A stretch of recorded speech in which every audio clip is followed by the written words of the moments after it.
You have some great networks. I must tell you, Fox has treated me fairly. Fox treated me fairly. They've treated me fairly. Hey, I'll let you know. You know what? Someday they might not treat me fairly. And Hannity, how good is Hannity? He's a great guy, and he's an honest guy. And Fox and Friends in the morning is the best show, and it's the absolute most honest show. And it's the show I watch. Wow. On Saturday, Donald Trump played huckster for Fox News, promoting the news network he loves the very, very most, as he went on the attack against one of the ones he loves to hate, tweeting, Fox News is much more important in the United States than CNN, but outside of the U.S., CNN International is still a major source of fake news, and they represent our nation to the world very poorly. The outside world does not see truth from them. Exclamation point. Trump's Fox adoration is a mutual love affair, returned in kind by the coterie of Fox folks he turns to for advice. Like Judge Jeanine Pirro, who the Daily Beast reports is not only must-see TV for Trump when her Fox show airs on the weekends, but also is someone he turns to for advice on political and policy matters. In interviews with the Daily Beast, 6 sources from Trump world describe Pirro as a Trump whisperer, someone he sees as a good friend and wartime ally.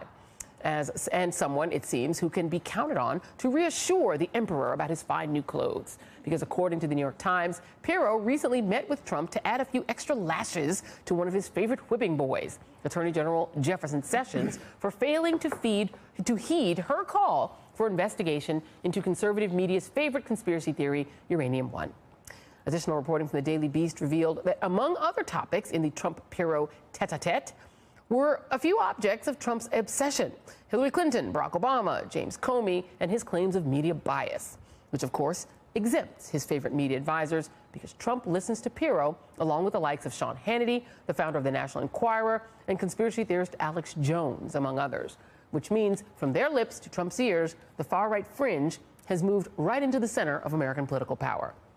And joining me now is MSNBC political contributor Tim O'Brien, author of Trump Nation, The Art of Being the Donald, The Nation's Joan Walsh, Eric Bowler, senior writer for Share Blue Media, and Michelle Bernard, president of the Bernard Center for Women, Politics, and Public Policy. I will go to you first on this, Tim, as the Trump biographer at the table. Donald Trump, when he tweeted these attacks on CNN, which happened to coincide, coincidentally, with Vladimir Putin forcing foreign news organizations to declare themselves essentially sort of foreign agencies, foreign agents. This was noted by 2 pretty interesting figures: John McLaughlin, former CIA director, FBI director, and General Michael Hayden, who used to run both the NSA and the CIA. They tweeted the following. This is McLaughlin. If you favor CNN or Fox and are not dismayed by this, you may now be numb and no longer capable of outrage. Scary if this is our new normal. To which Hayden responded, if this is who we are or who we're becoming, I've wasted 40 years of my life. Until now, it was not possible for me to conceive of an American president capable of such outrageous assault on truth and a free press or the First Amendment. Your thoughts? Well, Putin and Trump are both master propagandists. They're really not interested in facts, and they're not interested in the truth. They're both agenda-driven. I think Putin's much more sophisticated about it than Trump is. Yeah. Trump is essentially propagandizing to feed his own ego. It's all about self-aggrandizement and self-preservation.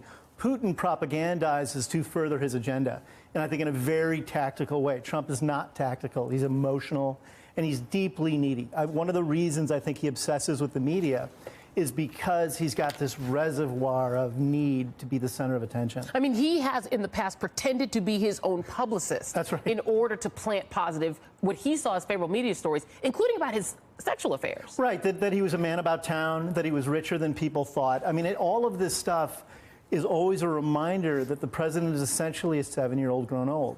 And that when he's stroking the media, he's stroking the media to build up a sense of himself as wealthy, intellectually adept, physically attractive, because he's deeply insecure about all of those things. Yeah, and you know, Eric, he's not just using his sort of stroking of the media to build his own ego. He seems to really proactively want there to be state-run media. He promotes Fox because Fox promotes him. He slams CNN because CNN won't promote him. Right, and so he's attacking CNN on Twitter while he's sicking his Department of Justice to block a CNN sale of Time Warner. That's correct. And a couple of people on Twitter said, oh, your tweets are now going to be part of this antitrust case. You cannot have the President of the United States, you know, denouncing a media news organization while your Department of Justice is trying to block a deal. I mean, it's so transparent what he's trying to do. Well, he's going to, but I think a judge is going to be going to look at that very specifically. And again, what Tim says, you know, this cartoonish insecurity. You know, he has this endless need for validation and affirmation. Most people turn to friends and family for that. Right. He turns to the media, which is bizarre. And, you know, and again, you know, when he was a New York figure, he got great press. You know, he was treated as this pop icon, as this brilliant businessman. I think he expected after the election he was going to get that type of media coverage again, and it's just not going to happen. And he's turning, Joan, in some cases, if he can't get it from CNN and the New York Times, and he's obsessed with the New York Times. We'll come to that in a little bit more in the next block, or in a little bit. But he's now turning to fringe media to get it. MAG pill, which a lot of people, MAGA pill, which a lot of people probably have not heard about. Until today. Until Donald Trump retweeted them about his accomplishments list, saying, wow, I didn't even know I'd done so much. Wish the fake news media would report that. MAGA pill is an insane organization that promotes conspiracy theories. They promoted Pizzagate. He's now turning to that for validation. It's not surprising at this point, Joy. I mean, he's gone on InfoWars. You know, he's talked about what a great influential guy Alex Jones is. Right. This has become his ecosystem. You know, he has created a new terrarium, media terrarium for himself because the one that he was in was so poisoned and people turned against him. So he's now avidly, actively searching out these new nodules and these new organizations without even the slightest self-protective filter, in a way that, whoa, Mr. President, really, just don't tweet MAGA pill. Come on, you know, you're crossing a line. No, there are no lines anymore. It's really kind of scary. It is scary, and Michelle, because part of what he's doing, because Donald Trump's following is so devoted and sort of almost slavishly devoted to him. When he says MAGA pill is the news, they say MAGA pill is the news, right? If he says only Fox is real, they say only Fox is real. They repeat anything he says. And the people that he is being boosted by, Jeanine Pirro, Sean Hannity, Alex Jones of all people, the National Enquirer publisher David Pecker, are not just media figures. They are advisors. They're actually in the White House advising him on policy. Have you ever heard of any such thing, even in a conservative administration? Absolutely not. Like, I keep going back to a tweet Chris Cillizza from the Washington Post had a year ago or so during the campaign season, when Donald Trump, you know, sort of spurred on by Graydon Carter at Vanity Fair, remarking that the president had small hands and referring to him as a small-fingered vulgarian, actually went on air in February of 2016 during a debate to say that, you know, if you have small hands, something else must be small, and trust me, there's nothing wrong there. You know, I'm paraphrasing. So, I mean, in all of it, we've never seen anything like this before. And here's what's really the irony about it. We have a president who is incessantly talking about the fake news media, but also had, you know, as the Washington Post reported, clubs from South Florida to Scotland, Trump clubs that had a fake Time magazine news cover with then, not even candidate Trump, but the person who was heading Celebrity Apprentice on the cover with headlines that were taken from another issue of Time magazine, sported all over his clubs for people to actually think that Donald Trump was so quote unquote establishment that he actually was on the cover of Time magazine. And then the Trump organization had to admit that it was a fake news story. So we have a president who is so offended by fake news media that he hangs a fake magazine cover all over his clubs. Yeah, it is incredible, Tim. I mean, his obsession with being on the cover of Time magazine is legendary and legion. Yes. Maybe because Barack Obama's been on it so many times, but he's been obsessed with it for years. There's an annual tweet from Donald Trump asking why he's not Man of the Year.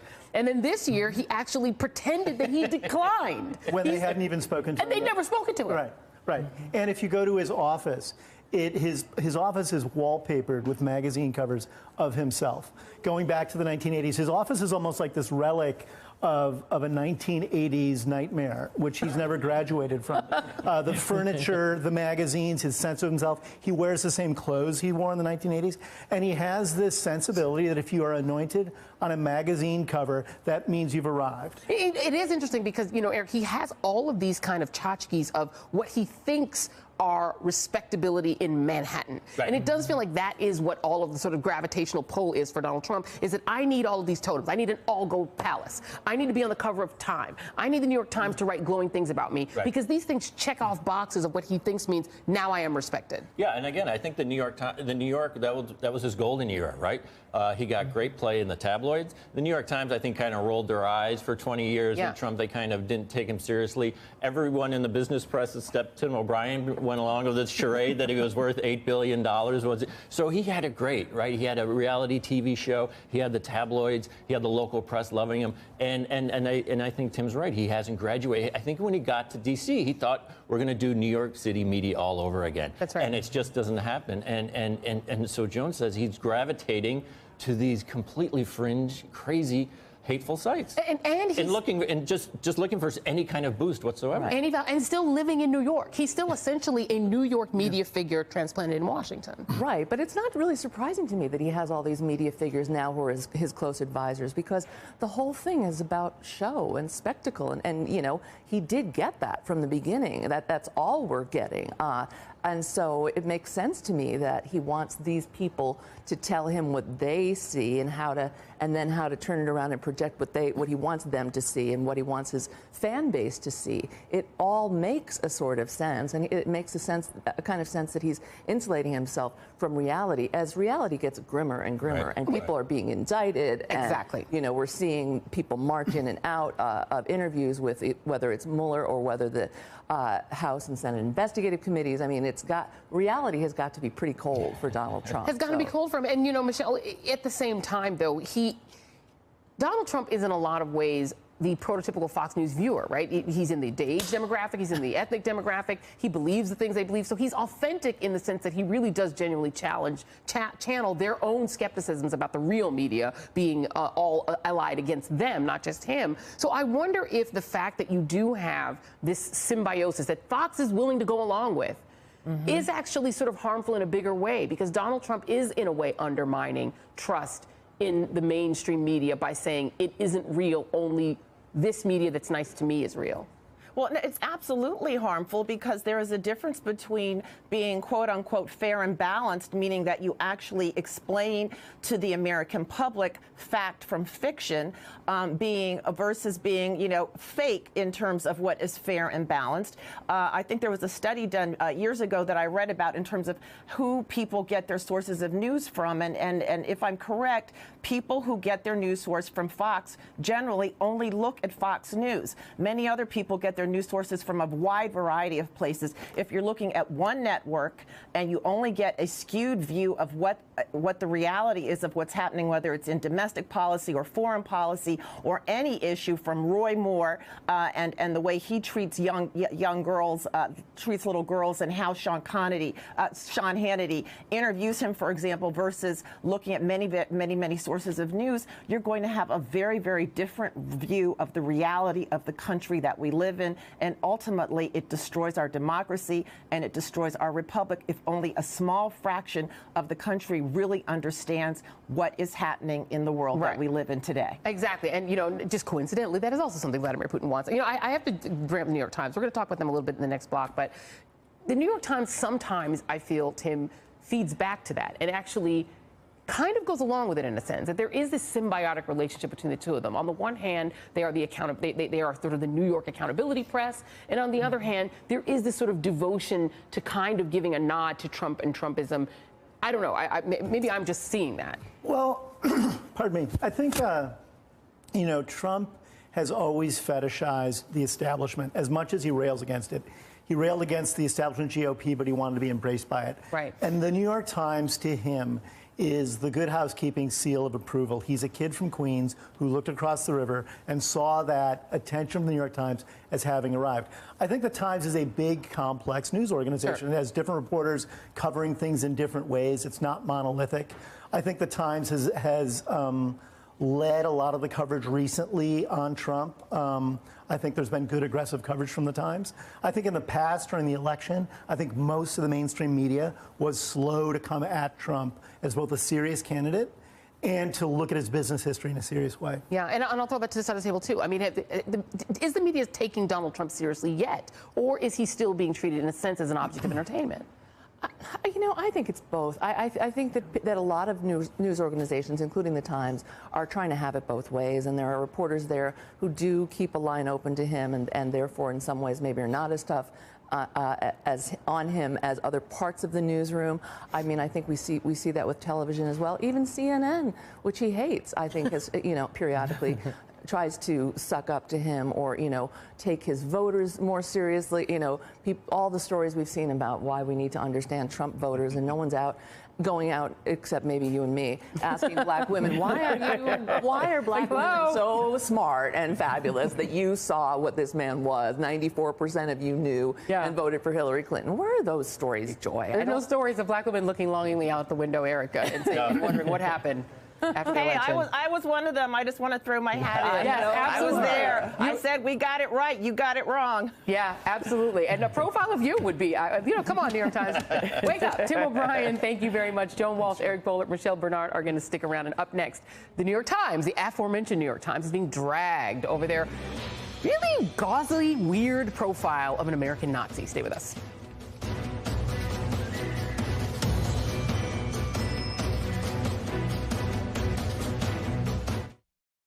Attorney General Jefferson Sessions for failing to heed her call for investigation into conservative media's favorite conspiracy theory, Uranium One. Additional reporting from the Daily Beast revealed that among other topics in the Trump-Pirro tete-a-tete were a few objects of Trump's obsession: Hillary Clinton, Barack Obama, James Comey, and his claims of media bias, which of course exempts his favorite media advisor. He's a great guy, and he's an honest guy. And Fox and Friends in the morning is the best show, and it's the absolute most honest show. And it's the show I watch. Wow. On Saturday, Donald Trump played huckster for Fox News, promoting the news network he loves the very, very most, as he went on the attack against one of the ones he loves to hate, tweeting, "Fox News is much more important in the United States than CNN, but..." You have some great networks. I must tell you, Fox has treated me fairly. Fox treated me fairly. They've treated me fairly. Hey, I'll let you know. You know what? Someday they might not treat me fairly. And Hannity, how good is Hannity? Outside of the U.S., CNN International is still a major source of fake news, and they represent our nation to the world very poorly. The outside world does not see truth from them. Exclamation point. Trump's Fox adoration is a mutual love affair, returned in kind by the coterie of Fox folks he turns to for advice, like Judge Jeanine Pirro, who the Daily Beast reports is not only must-see TV for Trump when her Fox show airs on the weekends, but also is someone he turns to for advice on political and policy matters. In interviews with the Daily Beast, 6 sources from Trump world describe Pirro as a Trump whisperer, someone he sees as a good friend and wartime ally. And someone, it seems, who can be counted on to reassure the emperor about his fine new clothes. Because according to the New York Times, Pirro recently met with Trump to add a few extra lashes to one of his favorite whipping boys.